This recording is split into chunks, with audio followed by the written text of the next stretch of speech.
गरीब चंद सुर की आयु लग, जे जीवका रहे शरीर, सदगुरु से भेंटा नहीं तो अंत कीर का कीर। नमस्कार दर्शकों, ऐसे न्यूज चैनल में आप सभी का एक बार फिर से स्वागत है। दर्शकों, जैसे आप सभी को पता है कि लगातार हमारी ऐसे न्यूज की टीम सतलोक आश्रम बैतूल में बनी हुई है, जो कि मध्य प्रदेश राज्य के अंतर्गत स्थित है। यहाँ संत रामपाल जी महाराज जी के सानिध्य में लगातार भव्य समागम का आयोजन किया जा रहा है, जिसमें अनोखे कार्यक्रमों का भी समायोजन इसमें हमें हर बार देखने को मिलता है। इस बार संत रामपाल जी महाराज जी के सानिध्य में उन्हीं के 39वें बोध दिवस के अवसर पर ये भव्य समागम का आयोजन किया गया है।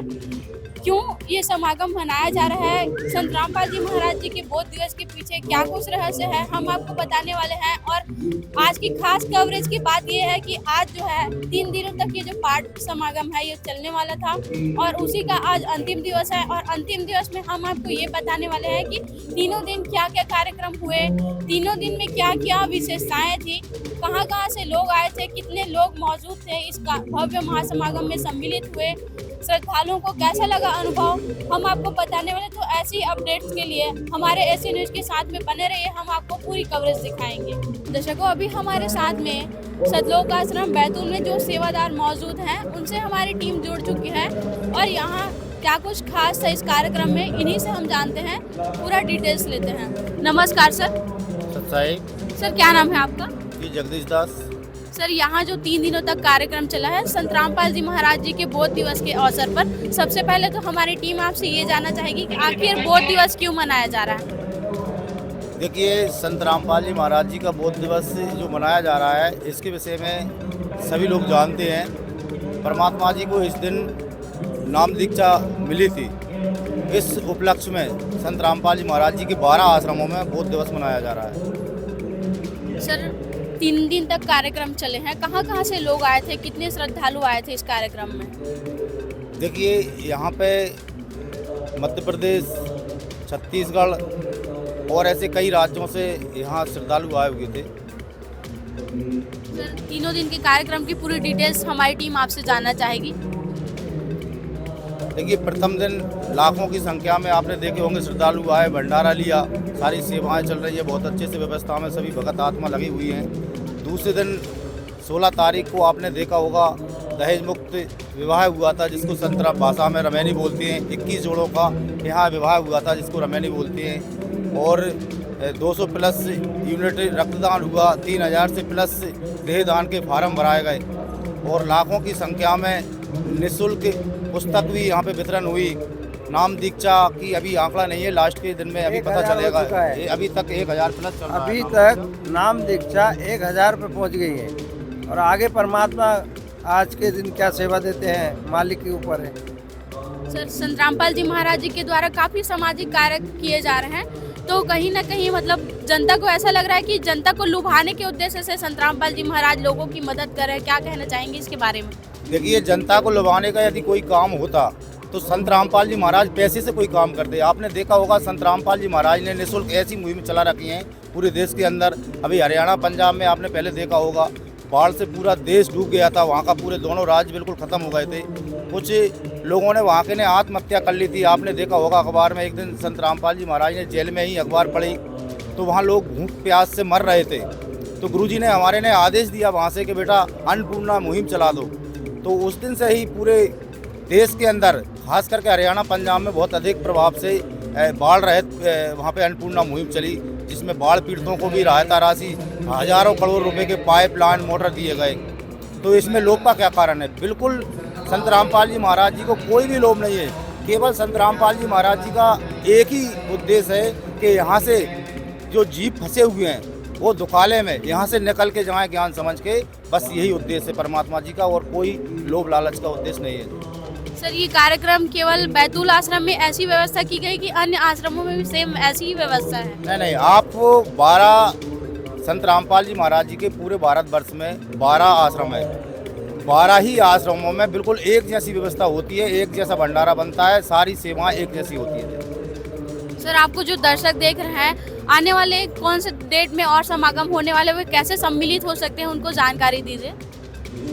अभी 10 दिन बाद 26, 27, 28 फरवरी को ही परमात्मा जी का, फिर गरीबदास जी महाराज जी का बोध दिवस है। फिर इसके बाद में जून में, यानी हमारे साल में संत रामपाल जी महाराज 6 समागम करते हैं। ये फिक्स है हमारे 6 समागम होते हैं। सर, जो जनता आपको देख रहे हैं वे कैसे सम्मिलित हो सकते हैं इस कार्यक्रम में, कैसे वो एड्रेस जान पाएंगे कि यहाँ कार्यक्रम हो रहा है? देखिए, संत रामपाल जी महाराज जी के आदेश अनुसार हमारे भक्त जगह जगह निमंत्रण कार्डों के आधार से सबको आमंत्रित करते हैं। सपरिवार कर्मचारी विभाग में निमंत्रण दिए जाते हैं। फेसबुक के माध्यम, आजकल सोशल मीडिया का ज़माना है, आप तो देख रही हैं, सोशल मीडिया के माध्यम से घर से लेकर सिटी लेवल तक एक एक व्यक्ति को, जन समुदाय को आमंत्रण किया जाता है और उस पर एड्रेस डला होता है। सभी आश्रमों में अलग अलग व्यवस्था बताई जाती है, जैसे MP राज को कहाँ से किस किस को बुलाना होता है, उसको उसी आमंत्रण में उसका एड्रेस दिया जाता है। बहुत बहुत धन्यवाद। अभी आप मेरे पीछे देख सकते हैं, इस कार्यक्रम का अंतिम दिवस है और आज पाठ का समापन होने वाला है। आप मेरे पीछे देख सकते हैं, ये जो बहनें कतारबद्ध तरीके से यहाँ पे खड़ी हुई है, ये यहाँ पर पाठ के समापन में सम्मिलित होने वाले हैं। और इस कार्यक्रम की खास बात यही है कि यहाँ पर बहनों और भाइयों दोनों के लिए सेम मतलब समान व्यवस्था यहाँ पे की जाती है। जिस प्रकार से यहाँ कतारबद्ध तरीके से खड़े हो, अपने हाथ में पुस्तिकाएं लिए हुए हैं, जिसको भक्ति बोध के नाम से जाना जाता है, और साथ ही साथ में इधर पाठ पढ़ रहे हैं, आप देख सकते हैं वहाँ पे पुस्तक रखी गई है। इस पुस्तक को संत गरीबदास जी महाराज जी के द्वारा रचित वाणी के द्वारा ही लिखवाया गया है और इसको अमर ग्रंथ नाम से बोला जाता है। आप देख सकते हैं इस कार्यक्रम का लाइव प्रसारण भी किया जा रहा है।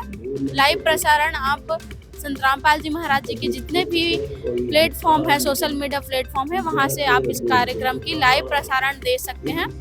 और कुछ ही समय पश्चात में इस यहाँ का जो पाठ का समापन है, जो 3 दिनों तक चला है, ये अंततः इसका समापन हो जाएगा। और यहाँ पर जो विशाल संख्या में श्रद्धालु मौजूद है, उसको भी हम आपको दिखाने वाले हैं। तो आइए हम आपको जो इस कार्यक्रम में सम्मिलित श्रद्धालु हैं, उनकी भी एक झलक दिखाते हैं। कहते हैं, जात पूछे नहीं कोई, हरि को भजे सो हरि कहोए। यही एक समानता का जो दृश्य है वो सतलोक आश्रम में हमें देखने को मिलता है। और आज संत रामपाल जी महाराज जी के समागम में फिर से हमारी टीम आई हुई है और पाठ का अंतिम दिवस है। आप देख सकते हैं श्रद्धालुओं की संख्या इसकी गवाही दे रही है कि कहां से लोग आए हैं, कितनी संख्या में श्रद्धालु मौजूद है। आस्था, श्रद्धा, विश्वास का अद्भुत संगम हमें संत रामपाल जी महाराज जी के आश्रम में देखने को मिलता है। और वाकई में अगर कहा जाए कि कहीं अनुशासन की व्यवस्था आपको देखनी है तो वो है संत रामपाल जी महाराज जी का आश्रम, जहाँ पे आप अनुशासन की एक अनोखी झलक देख सकते हैं। किस प्रकार से श्रद्धालु यहाँ पर हाथ जोड़ करके अपने इष्ट देव, अपने परमात्मा को अनुसरण कर रहे हैं। और कुछ ही समय पश्चात में यहाँ पे इस कार्यक्रम की अंतिम जो दृश्य है आपको हमारे विजुअल्स के माध्यम से देखने को मिल जाएंगे। दर्शकों, तो ये थी संत रामपाल जी महाराज जी के समागम की 3 दिनों की अनोखी कवरेज, जिसको हमारी टीम ने आपको हर एक जगह की अपडेट दिखाई। आप लोगों को कैसा लग रहा है संत रामपाल जी महाराज जी के द्वारा ये जो कार्यक्रम चलाया जा रहा है, और साल में 6 समागम हर साल, हर 2-2 महीने के अंतराल में यहाँ संत रामपाल जी महाराज जी के सानिध्य में जगह जगह के कार्यक्रम हो रहे हैं। ना सिर्फ भारतवर्ष में बल्कि विदेशों में भी इस अनोखे कार्यक्रम को मनाया जा रहा है, जिससे मानवता का भी संदेश दिया जा रहा है। उसमें अनोखे कार्यक्रम जैसे देहदान हो गए, रक्तदान हो गए, दहेज मुक्त शादियाँ, साथ ही साथ में अनोखे जो चिकित्सा शिविर हैं जैसे दंत चिकित्सा शिविर, नेत्र चिकित्सा शिविर जैसे भव्य जो सामाजिक कार्यक्रम है उनका भी आयोजन किया जा रहा है। दूर दराज से लोग आ रहे हैं सम्मिलित होने के लिए। नेता, मंत्री सभी संत रामपाल जी महाराज जी की सराहना कर रहे हैं कि ऐसे संत जो जेल में रहते हुए भी अनोखे कार्यक्रम को अंजाम दे रहे हैं। क्या संत रामपाल जी महाराज वाकई में एक युग परिवर्तन के नायक बन सकते हैं? हमें कमेंट बॉक्स में अपनी राय ज़रूर रखें। और इस कार्यक्रम की अनोखी कवरेज आपको कैसी लग रही है, इसमें अपनी राय बताना ना भूलें। और ऐसी अपडेट्स के लिए हमारे SNU चैनल को फॉलो करना ना भूलें। धन्यवाद।